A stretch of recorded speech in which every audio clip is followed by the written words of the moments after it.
Kuna mtaalamu wa tiba mwenye anaitwa Taz Genius. Yes. Vipi Taz Genius? Safi kabisa. Tunakuona katika maeneo haya ya maombolezo tukiwa tumempoteza Karina. Yes. Labda kwa mtu ambaye anakuangalia, marehemu ulikuwa na uhusiano naye gani wewe kama Taz Genius? Marehemu alikuwa ni rafiki yangu, pia katika urafiki ulienda na ikawa kama ni familia, ni mtu ambaye tuseme ni familia au ni rafiki yangu ambaye nilikuwa namtibia wa karibu sana. Na nilimtibia kipindi cha mwisho ambako tayari watu wameshahangaika, ila nilitoa maelezo haya toka awali. Lakini alikuja bahati mbaya alivyoenda India, Mwenyezi Mungu kamchukua. Kwa matibabu yako, labda maendeleo yake labda yalikuwa yanaleta labda matumaini gani? Hawa kipindi namtibia mimi alikuwa mpaka hata sometime kama unaona kuna clip tulikuwa tunasaga dawa tunataniana, lakini hata mdogo wake ambaye alikuwa anakuja naye, sio mdogo wake, hata mama yake nilipokuwa naenda alikuwa anaona mambo ni mazuri, ila kwa sababu walianza kwa operation na Hawa alikuwa tayari ana operation nyingi. Kwa hiyo ile ngozi ule utumbo ulikuwa unagusana na ngozi, kwa hiyo ulikuwa unamsababishia maumivu makali pamoja na usaa. Kwa hiyo kwa jambo ambalo walifanya utafiti kukajulikana kuna India au South Africa akiwekewa lea anarudi vizuri, mimi mwenyewe nili appreciate, kwa maana kama Hawa leo angerudi huku angekuwa yuko safi, kwa sababu mimi niliweza na ninaweza, ndio maana nikatoa public na niliweza kufunga maagano yote ambayo alifanyiwa Hawa, na mpaka leo hii maagano yalikuwa hayapo. Sawa, ila angerudi Mwenyezi Mungu huenda kampenda zaidi, lakini kama angekuepo Hawa angeendelea vizuri kabisa, kwa sababu ile lea ambayo alienda kuwekewa ili ule utumbo usigusane sawa na nyama, ili asipate maumivu katika mwili wake na ule usaa uliokuwa unatoka katika tumbo. Kwa hiyo kuwatoa tu labda hofu watu ambao wanaangalia, marehemu kwa kuumwa kwake hapa uhusiani na nguvu za giza. Nguvu za giza sitoacha kusema zile ni nguvu za giza pase. Unajua, ukiona mtu anazunguka maneno, huyo ni tabibu asiyejiamini. Mimi ninajua, ninaona, na sio kwamba ninahadisiwa. Nina mizimu, nina majini. Kwa hiyo nina staili nyingi za kuona. Nikisema uchawi ni uchawi, ila kama hujui uchawi na hujai kukutokea, ukiambiwa utaleta imani zako na utaleta maneno mengi, lakini likikukuta utajua uchawi upo. Watanzania wanaweza kujiuliza baada ya kusikia maneno yako kwamba wewe ni mtaalamu na uligundua kuwa Hawa anaumwa, na ukajua kabisa kwamba kinachosumbua ni uchawi na ukamtibia. Swali linaweza kuja, kwa nini hakupona completely kipindi upo kwako wakati ulivunja maagano yote? Safi, swali ni zuri sana. Swala la matibabu ya nguvu za ulimwengu wa giza, pale mwanzo kabla hawajaenda hospitali ilitakiwa ipite katika nguvu za mitishamba na nguvu za ulimwengu fulani, ila kwa sababu mimi sikuwepo au washauri wazuri hawakuwepo, tusiseme washauri wazuri, labda tutakuwa tunawakosoa, ushauri mwingine ukuwepo, akaenda hospitali. Kwa sababu swala ukilipeleka hospitali ukafanyia operation, hakunaga miujiza ya kuweka ngozi nyingine au utumbo mwingine, ila kutokana ile operation ilikuwa inagusa ile nyama.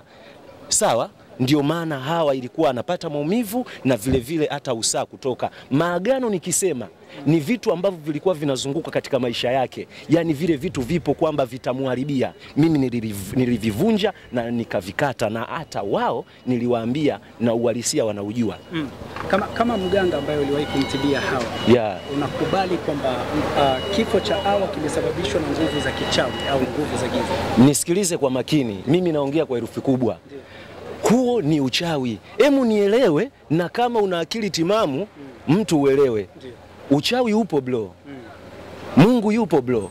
Na katika hii dunia huwezi kujua uchawi, huenda ikutokee kwa ndugu yako au ikutokee wewe mwenyewe, lakini nguvu za kichawi zipo, nguvu za majini zipo. Na labda ulivyoona, kwa sababu umesema kwamba wewe unaona.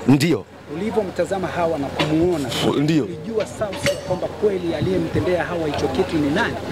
Ninajua pase, lakini sitosema ni nani, lakini katika rada za nguvu ninazoona, niliona kabisa ni jinsia ya kike, na watu ambao wako watatu walikuwa nyuma katika jinsia ya kike. Kwa hiyo hatuna haja kusema kwenye mitandao hapa, mwisho wa siku tutawapa maneno waganga feki, maana sio kila mganga anaweza akajiamini akaja hivi kusema. Unaposema lazima uwe na uhakika. Mimi nina uhakika, nina nguvu, najua, ndio maana nasema. Sasa hapo tugusie hapo kwenye waganga hapo. Kuna waganga wengi sana hapa Tanzania. Na wapo baadhi ya waganga, labda nimsemee mganga Dr. Manyaunyau. Subiri kwanza. Manyaunyau sio mganga. Nisikilize bro. Msipende kuwapa watu vyeo. Manyaunyau anapenda kuitwa mganga ila sio mganga. Maana ya mganga ni uganga ulionao katika mwili au katika shughuli zako. Ukiniambia Manyaunyau ni mganga kashamtibia nani au alimpa nani dawa akafanikiwa, nitafutie mmoja. Wewe tumuite nani sasa? Yule muite shabiki wa mganga. Sawa. Amekuwa akikuzungumzia mara kwa mara kwa matendo yako. Wewe unamchukuliaje Manyaunyau? Yule acha nizungumzie, mimi ndio habari ya Dar es Salaam, na msumbua na muumbua na nataja siri zake. Lazima nizungumzie na ninapenda nizungumzie. Kwanza mimi ninavyomzungumzia nampeleka mjini. Alikuwa kasaulika. Wewe Manyaunyau umemjua si baada ya mimi kumuongelea. Si alikuwa kasaulika. Ukileta mazingaombwe unapotea, ukweli unaishi, uongo unakufa. Hii dunia hainaga siri.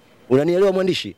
Tuendelee na maswali ya msingi, huyo kashapotea. Twende maswali ya msingi. Na mwisho tu la kumalizia, mitandaoni kulikuwa na rumors nyingi ambazo zilikuwa zinakuhusu wewe kuhusiana na kesi ambayo ilikuwa inakuhusu wewe.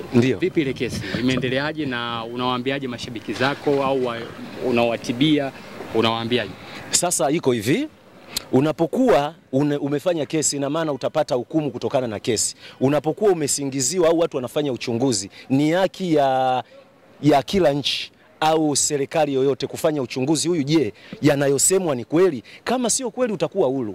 Kama ni kweli utahukumiwa. Yale ni maneno ambayo walihisi, lakini wenye chuki wakaingia mule kunichafua. Bahati mbaya wanaona aibu. Nishasema mwandishi, ukweli unaishi, uongo unakufa. Kwa hiyo kama ukweli huwa unaishi ila uongo unakufa. Kwa hiyo mimi nitabaki kuwa mimi na nitaendelea kuwatibia watu, na mimi ndiye niliyefanya waganga hadi wakubwa saizi wanaonyesha dawa. Niambie miaka nyuma alikuwa wapi? Mimi simekuja juzi.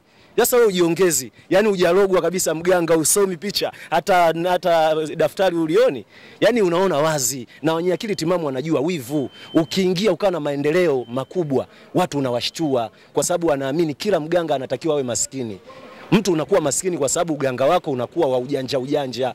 Mimi uganga wangu umenyoka na kutibia unafanikiwa, watu wanakuja. Kwa nini nisiwe tajiri blaza? So kwa sasa huduma zako zinapatikana wapi labda? Mimi niko pale nimerekebisha pale kwangu, niko pale Pugu kwa Raisi. 0766646521. Sawa, nina ofisi yangu na ukija haina haja ya kunihadisia. Ninakuambia matatizo yako, na hata kwenye live wanaonijua wananijua. Hii ndio maana homa ya jiji, waganga lazima wanichukie. Mtu kwenye live unaweza ukamwambia kama unamjua. Ukiona mganga kafanya hivyo kawapanga watu nyuma, mimi siwapangi watu, nimenyooka. Ndio maana unaniona mpaka leo.